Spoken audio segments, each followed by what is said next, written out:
এই শেফালি বসছো কেন? ওমা ভাবে কি কয়, আমি তো নিচেই বই। নিচে বউ মানে? আমি তো কামের সিঁড়ি তো নিচেই বয়। কাজের মেয়েরা কোথায় বসে সেটা আমার দেখার বিষয় না। কাজের মেয়েরাও তো মানুষ। আজকে পর থেকে টিভি দেখার সময় সোফায় বসে দেখবা, যখন খেতে বসবা আমাদের সাথে ডাইনিং টেবিলের চেয়ারে বসে খাবা। উঠো, উঠে বসো। আরে বসো।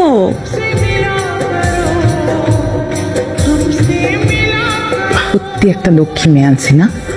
কত সুন্দর একটা কথা বলছে না, আমরা একটা অন্যায় কাজ করতাম, নিচে বসাতাম। মানুষের মর্যাদাটা আমরা ঠিক মতো কখনোই দিই নাই। খুব অন্যায় কাজ করছি।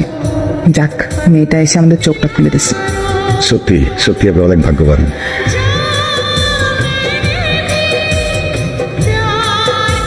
এই শেফালি, এটা কিসের গন্ধ? এই গন্ধ ভাইজানের মোজার গন্ধ। আমগো অভ্যাস হয়ে গেছে। আপনার পায়ে গন্ধ না? এগুলো মেডিসিন আছে, আপনি জানেন না? বৌমা, থ্যাংক ইউ ভেরি মাচ। কেন মা? এই যে তোমার কথাতে ও আমাদের সাথে খেতে বসেছে। ছোট্ট মানুষ আমাদের সাথে খেতে বসলে কি হয় এমন, তাই না? Thank you very much. নাও খাও, খাই নে মাংস নাও। আগে শোনো, খা। মেয়েটা এসে বাসার পুরো পরিবেশই চেঞ্জ করতো। এই দেখো, ও আসার পর থেকে আমার ওষুধ কিন্তু আমি একদম টাইমলি পাই, কোনো নড়চড় পাই না। তার মানে কি আমি ওষুধ দিতাম না? দিতা, মাঝে মাঝে এটা ওটা তো মিস হয়ে যেত। খাবার নিয়ে আসতে অফিস তোকে কে বলছে? আমি বলছিলাম খাবার নিয়ে আসতে। কিন্তু খাবার নিয়ে আসে। নিয়ে আনতে বলছি আমি। আপনি তাহলে কোথায় খাবো? আমার যেখানে ইচ্ছা আমি সেখানে খাবো। ভাত তার কোনদিন অফিসে আসবে না।